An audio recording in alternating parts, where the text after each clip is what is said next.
भारत में corona virus के cases में कुछ कमी तो आई है, लेकिन सूरत हाल में खातिर ख्वाह बेहतरी अभी नहीं देखी जा रही। दारुल हुकूमत नई दिल्ली में इतवार को लॉकडाउन में एक बार फिर तोसी कर दी गई और अब शहर में सरगर्मियां 17 मई तक मुअत्तल रहेंगी। दिल्ली के चीफ मिनिस्टर अरविंद केजरीवाल ने 19 अप्रैल को 6 रोज़ा लॉकडाउन का ऐलान किया था, जिसमें फिर मुसलसल तोसी की जा रही है। अगरचे केसेस की तादाद में कमी आई है, लेकिन शहर अभी खतरे से बाहर नहीं निकला। वज़ीर-ए-आज़म नरेंद्र मोदी पर दबाव है कि वो मुल्क में लॉकडाउन लागू करें, लेकिन कई शहरों में रियासती हुकूमतों ने फिर भी लॉकडाउन लागू कर रखे हैं।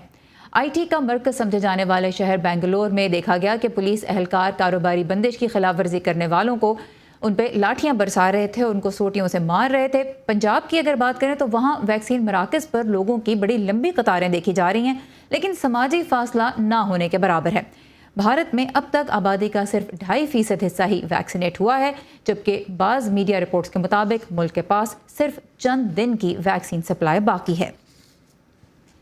बैरून मुल्क से मिलने वाली इमदाद और हुकाम की जानिब से कोशिशों में जो तेज़ी आई है, उससे इलाज की सूरत हाल में क्या कोई बेहतरी आई है? इस बारे में हम बात करेंगे मुंबई में मौजूद एक डॉक्टर से जो कोविड के मरीजों का ही इलाज कर रही हैं। लेकिन उससे पहले वॉइस ऑफ अमेरिका की टीम ने अमेरिका में मुकीम कुछ भारतीयों से जानने की कोशिश की कि भारत से मिलने वाली खबरें उन्हें कैसे मुतासिर कर रही हैं। It's heartbreaking. They don't have beds. People are laying. दिल दहला देने वाली सूरत हाल है। उनके पास बेड्स नहीं हैं, लोग बाहर ज़मीन पर लेटे हुए हैं। हर रोज़ 4,000 लोग मर रहे हैं। ये एक नाकाबिले यकीन सूरत हाल है। वहाँ हमारे खानदान के बहुत से बुजुर्गों को वैक्सीन लग चुकी है, या फिर कम से कम इन्हें एक टीका तो लग ही चुका है। लेकिन यकीनन ये कहा जा सकता है कि वैक्सीन लगाने का ये काम इतने मौसर तरीके से नहीं हो रहा, और इसके लिए कसूरवार शायद हुकूमत ही है। I have lost an aunt. I have lost a sister-in-law to COVID. Covid की वजह से मेरी खाला हलाक हो गई। मेरी नंद जान की बाजी हार गई। मेरे खानदान के बहुत सारे लोगों को कोरोना हुआ, मगर खुशकिस्मती से वो सेहतयाब हो गए। ये सब एक हकीकत है। But it's real. तो अब चलते हैं भारत के फाइनेंशियल कैपिटल मुंबई, जहां केसेस में कमी तो आ रही है, इसके बावजूद पीर के दिन 37,000 से ज़्यादा केसेस सामने आए। इस वक्त मुंबई से हमारे साथ मौजूद हैं डॉक्टर सोनम सोलंकी, जो कि एक पल्मोनोलॉजिस्ट हैं। डॉक्टर साहबा, बहुत शुक्रिया हमारे लिए टाइम निकालने का। आई नो आप बहुत मसरूफ़ हैं आजकल पेशेंट्स का इलाज करने में। ये बताइए, डॉक्टर्स अपनी सेफ्टी के बारे में कितने परेशान हैं? क्योंकि एक ऐसी वीडियो सामने आई जिसमें एक हॉस्पिटल में डॉक्टर्स ICU को छोड़ के चले गए क्योंकि वहाँ मरीज मर चुके थे और डर था हॉस्पिटल वालों को कि फिर डॉक्टर्स को शायद घर वाले ना पीटने लग जाएं। इस तरह की और वीडियोस भी सामने आ रही हैं जिसमें हॉस्पिटल स्टाफ को लोगों के रिश्तेदार पीट रहे हैं। तो आप लोग अपनी सेफ्टी के बारे में कितने कंसर्न्ड हैं? ये एक रियलिटी है, खाली कोविड के लिए नहीं। नॉर्मली भी ICU के जो डॉक्टर्स होते हैं उनके ऊपर काफ़ी सारा वायलेंस होता ही है, बिकॉज सडन डेथ्स, ग्रीफ, ये सब से लोग नहीं डील कर पाते हैं। उसके ऊपर अभी कोविड के टाइम पे already to get ICU bed, एक ICU बेड मिलने तक जो फैमिली का स्ट्रगल रहता है, वो मिलने के बाद जब पेशेंट को ले आते हैं, उसके बाद अगर नहीं रिस्पॉन्स आता है तो काफ़ी ग्रीफ और उसमें वायलेंस होता है।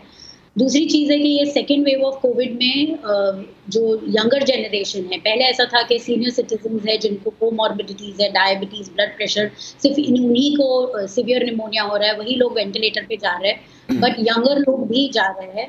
Although medical staff, medical fraternity almost vaccinated है। भारत में जब वैक्सीनेशन शुरू हुआ था, सबसे पहले फ्रंटलाइन वर्कर्स को मिला था वैक्सीनेशन। काफ़ी डॉक्टर्स वैक्सीनेटेड है, फिर भी पॉजिटिव आ रहे हैं, तो जाहिर सी बात है उनको खुद की सेफ्टी के लिए भी काफ़ी स्ट्रेस रहता है। ठीक है, ये मुझे बताइएगा कि डॉक्टर्स को ये फैसला करना पड़ रहा है बहुत से हॉस्पिटल्स में कि किस मरीज़ का इलाज करें और किसका इलाज अब ख़त्म कर दें। कितना ट्रॉमेटाइजिंग है ये एक डॉक्टर के लिए डिसाइड करना कि किसको जीने दे और किसकी जान जाने दे? बिल्कुल, इट इज़ एक्चुअली ये डिसीजन कभी भी किसी भी डॉक्टर के ऊपर नहीं आना चाहिए, बट थ्रू आउट हिस्ट्री अगर आप देखें, जब भी कोई नेचुरल पैंडेमिक है या कोई बर्न्स है, इसको हम ट्रायज बोलते हैं, कि जिस पेशेंट पे मेहनत करके उसका आउटकम आता है उनको हम ज़्यादा मेडिकल अटेंशन देते हैं।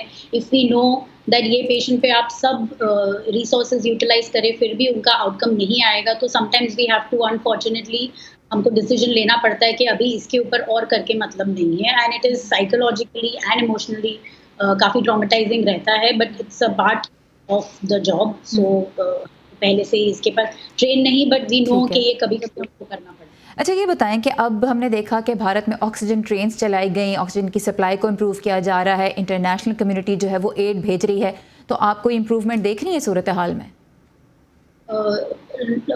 एक्चुअली ये जो इंटरनेशनल एड है एक्चुअली मेन प्रॉब्लम को तो नहीं सॉल्व कर सकता है, मल्टीपल लोकल लेवल पे, क्योंकि मेट्रो सिटीज़ में बड़े बड़े शहर में तो आ जाएगा, बट छोटे गांव में जो और कोविड में कैसा रहता है कि जब ऑक्सीजन कम होता है अपने को इमीडिएटली उनको सप्लाई देना रहता है। तो ऐसा नहीं है कि हम अभी कुछ मंगाए और 4 घंटे बाद 5 घंटे बाद मदद आए तब आपको कुछ रिस्पॉन्स मिलेगा।